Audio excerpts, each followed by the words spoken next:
आज पंजाब दी इस गुरुआं पीरां दा दी धरती ते तुहाडे सारियां दे बीच आके मैनू मान महसूस हो रहा हो। पंजाबियों किवे हो? चढ़दी कला च हो? साथियों, कुछ समय पहले मैं यहां श्री गुरु रविदास जी के जन्मोत्सव का हिस्सा बनने आया था और आज हमारा जालंधर विकास के उत्सव का साक्षी बन रहा है। आज सुबह मुझे जिंद से देश की पहली हाइड्रोजन ट्रेन शुरू करने का अवसर मिला है। आज जिंद से ही मुझे कुरुक्षेत्र में एक भव्य सिख म्यूजियम के शिलान्यास का सौभाग्य मिला है। ये म्यूजियम हमारी गुरु परंपरा को, गुरुओं के ज्ञान को भावी पीढ़ी तक पहुंचाने में बड़ी भूमिका निभाएगा। ये गुरुओं की शिक्षाओं, उनके बलिदान और सेवा की परंपरा को जीवंत रूप में प्रस्तुत करने वाला प्रेरणा केंद्र बनेगा। हरियाणा की भाजपा सरकार ने हमारी सिख विरासत को भावी पीढ़ी तक पहुंचाने के लिए ये पवित्र काम शुरू किया है। साथियों, विकास कार्यों को गति देते हुए अब यहां जालंधर से कई नई रेल सेवाएं शुरू की गई है। आज अमृतसर से काशी के बीच रेल सेवा भी शुरू हुई है। इससे गुरु रविदास जी के भक्तों के लिए पंजाब से काशी जाना और अधिक आसान हो जाएगा। आज दौलतपुर चौक और करतौली के बीच नई लाइन भी शुरू हुई है। करतौली से अंबाला के बीच नई रेल सेवा को भी हरी झंडी दिखाई गई है। साथियों, आज ही लुधियाना बाईपास का शिलान्यास, दिल्ली अमृतसर कटरा एक्सप्रेसवे के एक और सेक्शन का लोकार्पण हुआ है। मैं ऐसे हर प्रोजेक्ट के लिए देशवासियों को और खास तौर पर पंजाब के मेरे भाई बहनों को बहुत बहुत बधाई देता हूं। आज भारत सरकार कनेक्टिविटी के, इंफ्रास्ट्रक्चर के अनेक ऐसे प्रोजेक्ट पर पंजाब में काम कर रही है। पंजाब में भाजपा सरकार नहीं है, लेकिन हमारा पंजाब विकसित हो, इसके लिए केंद्र की भाजपा एनडीए सरकार कोई कसर बाकी नहीं छोड़ रही है। साथियों, आज मैं विशेष रूप से जालंधर के लोगों की भी सराहना करूंगा, जिन्होंने स्वच्छता से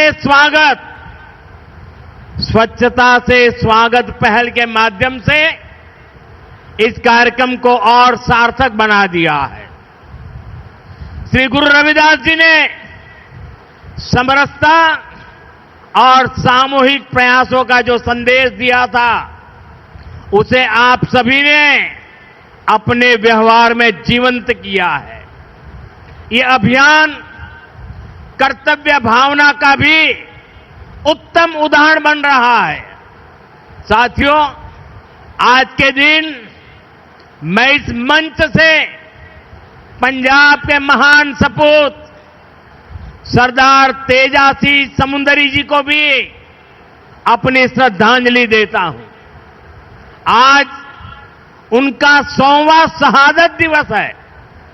उन्होंने अंग्रेजी शासन काल में सिख हितों की रक्षा के लिए अनेक आंदोलन किए। सरदार तेजा सिंह जी ने अपना पूरा जीवन मातृभूमि की सेवा में समर्पित कर दिया। आज से शुरू हो रहे उनके शहादत वर्ष से जुड़े कार्यक्रमों से हम सभी को प्रेरणा मिलेगी। साथियों, केंद्र की भाजपा सरकार की भी प्राथमिकता है भारत के हर नागरिक की सेवा, भारत के हर नागरिक का जीवन आसान बनाना और उसे आगे बढ़ने के लिए नए नए अवसर उपलब्ध कराना। और इसलिए हम नागरिक देवो भव इस मंत्र पर चल रहे हैं। गरीब हो, मिडिल क्लास हो, ऐसे हर परिवार को बेस्ट से बेस्ट सुविधा मिले, ये हमारा प्रयास है। और नागरिक देवो भव का ये भाव हमारे काम में दिखता है। साथियों, जो भारतीय रेल है, एक गरीब परिवारों की, मिडिल क्लास परिवारों की सवारी है। लेकिन 2014 से पहले तक रेलवे की क्या स्थिति थी, ये आप अच्छे से जानते हैं। कांग्रेस सरकार नई ट्रेनों की झूठी घोषणा करके आराम से बैठ जाती थी। हमारे जो रेलवे स्टेशन है, इनको तो कांग्रेस ने अपने हाल पर छोड़ दिया था। यहां तक कि अंग्रेजों के जमाने में जो स्टेशन बने थे, उनकी सूद लेने वाला भी कोई नहीं था। साथियों, भारतीय रेल का नेटवर्क इतना विशाल है कि रोज उसमें जितने यात्री सफर करते हैं, उतनी तो कई देशों की आबादी भी नहीं है। रेलवे के विकास के जो काम आज हो रहे हैं, ये 30-40 वर्ष पहले हो जाने चाहिए थे। लेकिन पहले की सरकारों की प्राथमिकता में ये काम था ही नहीं। गरीब और मिडिल क्लास को भी सुविधा चाहिए, इनको भी साफ सफाई चाहिए, इनके समय की भी एक वैल्यू है।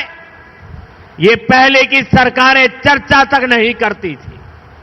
साथियों, ऐसी सोच से विकसित भारत नहीं बन सकता था। इसलिए बीते वर्षों में भाजपा सरकार ने स्थितियों को बदलना शुरू किया।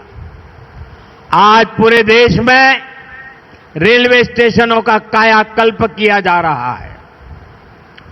अमृत भारत स्टेशन स्कीम के तहत 1300 से ज्यादा रेलवे स्टेशन को आधुनिक बनाया जा रहा है और इनमें से कई स्टेशन पर काम पूरा हो चुका है। आज ऐसे ही 75 स्टेशन का लोकार्पण किया गया है। साथियों, जब आप यहां जालंधर कैंट स्टेशन में जाएंगे, तब आपको एहसास होगा कि वाकई हमारा देश विकसित राष्ट्र बनने की ओर बढ़ रहा है। ये केवल स्टेशन नहीं है, ये एक प्रकार से सिटी सेंटर है। जालंधर कैंट स्टेशन आधुनिक भी हुआ है और इसकी कैपेसिटी भी बहुत बढ़ गई है। ऐसे ही आनंदपुर साहिब, मुक्तसर और साहिबजादा अजीत सिंह नगर स्टेशन का भी कायाकल्प हो गया है। साथियों, हमारे नए रेलवे स्टेशन व्यापार कारोबार का भी माध्यम बन रहे हैं। यहां जो लोकल कारीगर है, विश्वकर्मा साथी है, महिलाओं के सेल्फ हेल्प ग्रुप्स हैं, उनके उत्पाद स्टेशन पर बिक सके, ऐसी व्यवस्था बनाई गई है। और ये अमृत भारत स्टेशन हमारी विरासत, हमारी धरोहर के दर्शन भी कराते हैं। अब जैसे जालंधर है, यहां की पहचान स्पोर्ट्स से है, खेलकूद से है, तो जालंधर कैंट स्टेशन में पंजाब की खेल परंपरा और लोक संस्कृति के दर्शन होते हैं। आप आनंदपुर साहिब स्टेशन जाएंगे तो वहां तख्त श्री केशगढ़ साहब की झलक दिखाई देती है। कालका स्टेशन पर श्री काली मंदिर के दर्शन होंगे। यानी हमारे स्टेशन अब हमारी संस्कृति सभ्यता के प्रतीक भी हो गए हैं। साथियों, हम अपने पूर्वजों से प्रेरणा लेते हुए, उनका मान बढ़ाते हुए ही एक सशक्त राष्ट्र बन सकते हैं। इसी पवित्र भाव से ही आदमपुर एयरपोर्ट का नाम श्री गुरु रविदास जी महाराज जी एयरपोर्ट किया गया है और चंडीगढ़ इंटरनेशनल एयरपोर्ट पर अब शहीद भगत सिंह इंटरनेशनल एयरपोर्ट के नाम से जाना जाता है। और ये काम भाजपा सरकार ने किया है और हमें इस पर गर्व है। साथियों, ये धरती शेरे पंजाब महाराजा रणजीत सिंह की धरती है। महाराजा रणजीत सिंह के शासन में खुशहाली भी थी, सुरक्षा की गारंटी भी थी और समाज में सद्भाव भी था। लेकिन पंजाब में आज क्या हो रहा है, ये किसी से छिपा नहीं है। यहां विज्ञापनों के दम पर विश्वासघात की तस्वीर छिपाई जा रही है। आज पंजाब में कानून व्यवस्था बेहाल है। कब कहां गैंगवॉर हो जाए, किस दिशा से गोलियां चलने लगे, कोई कह नहीं सकता। यहां व्यापार कारोबार करना मुश्किल हो गया है। सरेआम लोगों से फिरौती मांगी जा रही है। पुलिस थाने तक सुरक्षित नहीं है। आए दिन थानों पर अटैक होते हैं। और सबसे दुखद तो यह है कि पंजाब का भविष्य भी बर्बाद किया जा रहा है। नशे के सौदागर खुलेआम घूम रहे हैं। पंजाब के युवाओं को नशे के दलदल में धकेला जा रहा है। साथियों, आज यहां जो लोग पंजाब की सत्ता में बैठे हैं, ये लोग बहुत घमंड से देश की राजनीति बदलने का दावा करते थे। लेकिन आज इनकी सच्चाई देश देख रहा है। 2-3 दिन पहले ही दिल्ली में इनके एक नेता को अदालत ने दोषी करार दिया है। उस पर दोष दंगे कराने का है। दोष एक पुलिस के आईबी अधिकारी की हत्या का है। और इन लोगों की बेशर्मी देखिए, अदालत ने सबूतों के आधार पर फैसला दिया, लेकिन ये लोग कोर्ट के फैसले पर सवाल उठा रहे हैं। ये लोग अदालत के फैसले भी मत मजहब उसमें भी ढूंढ रहे हैं, क्योंकि इनके वोट बैंक का सवाल है। साथियों, कुछ दिन पहले ही गुजरात में इनके एक एमएलए को कोर्ट ने 7 साल की सजा सुनाई है। ये सजा सरकारी अधिकारियों पर हमले और वसूली के मामले में सुनाई गई है। वसूली, उगाही, अवैध कब्जे, ये सब इनकी राजनीति का ट्रेडमार्क बन चुके हैं। ऐसे ही अनेक मामलों में कई सारे लोग तो अभी जमानत पर बाहर चल रहे हैं। यहां पंजाब में ही देखिए, जिसको स्वास्थ्य मंत्री बनाया उसको घूसखोरी के चलते बर्खास्त करना पड़ा। एक मंत्री पर मनी लॉन्ड्रिंग जैसे गंभीर आरोप है।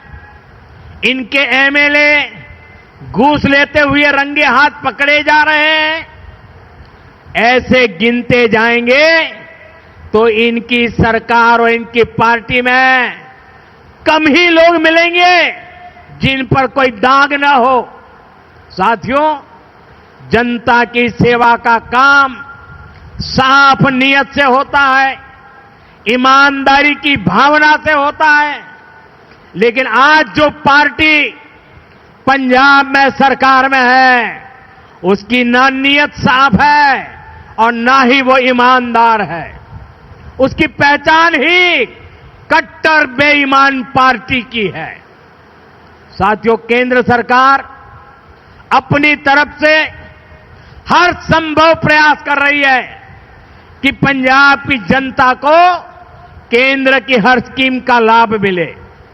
लेकिन कट्टर बेईमान पार्टी की सरकार में यहां लूट का खुला खेल चल रहा है।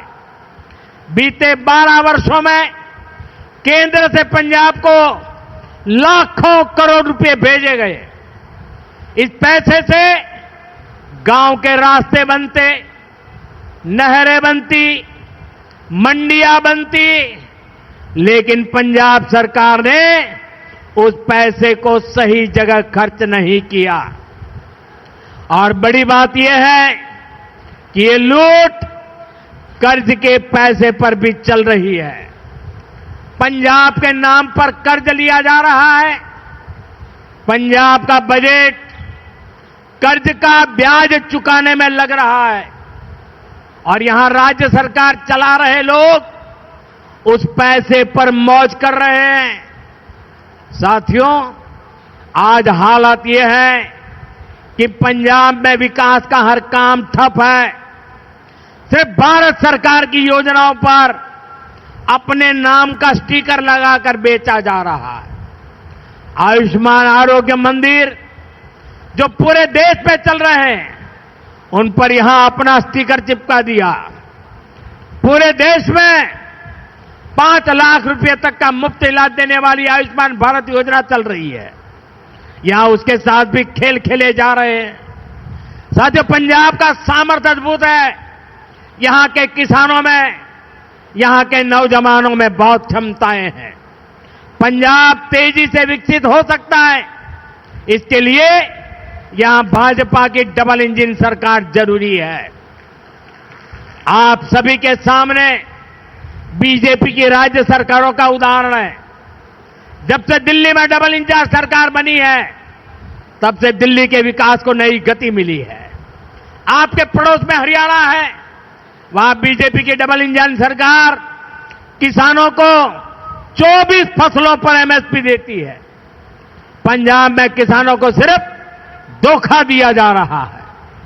केंद्र और हरियाणा सरकार कर्मचारियों को 60% डीए दे रही है। यहां 60% तो छोड़िए, जो मिल रहा है उसकी भी कोई पक्की गारंटी नहीं है। कर्मचारियों को अपना हक पाने के लिए भी धरना देना पड़ता है और बहनों बेटियों की पीठ पर तो इन्होंने छुरा भोंका है। बड़ी बड़ी बातें करके वोट तो ले लिया, लेकिन पूरे 50 महीने चुप रहे। वायदे की याद तक नहीं आई।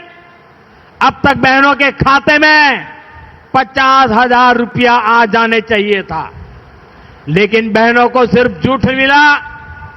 और साथियों, पंजाब में जो कांग्रेस पार्टी है, उसका भी अपना ही रोना धोना चल रहा है।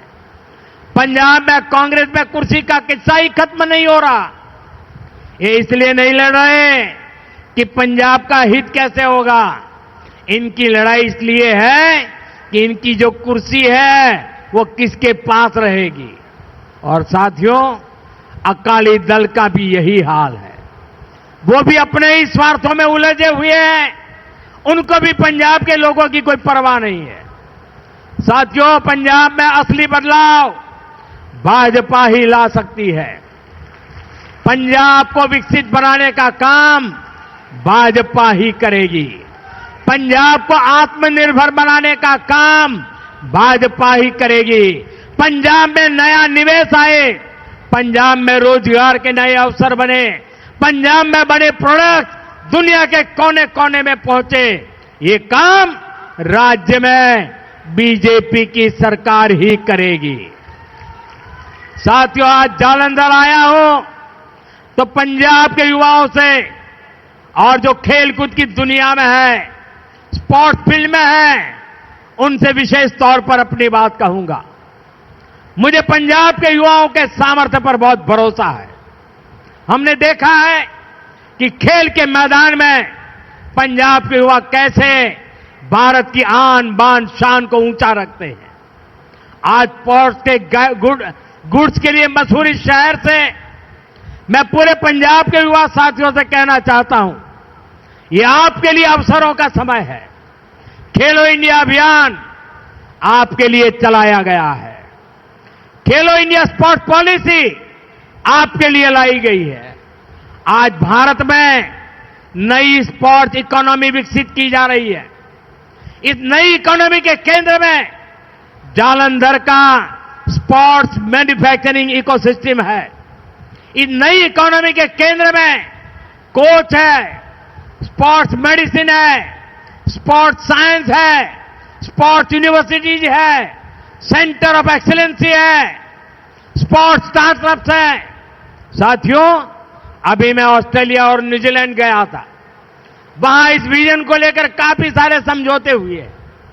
मैं सभी युवाओं से कहूंगा, आप स्पोर्ट्स से जुड़िए, स्पोर्ट्स की दुनिया में अपना परचम लहराइए। हमारी सरकार हर तरह से आपके साथ है।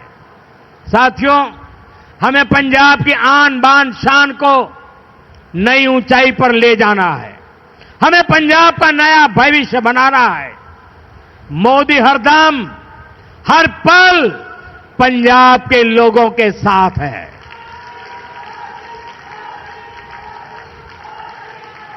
साथियों, फिर एक बार सभी मेरे पंजाब के भाई बहनों को इन विकास कार्यों की बहुत बहुत शुभकामनाएं।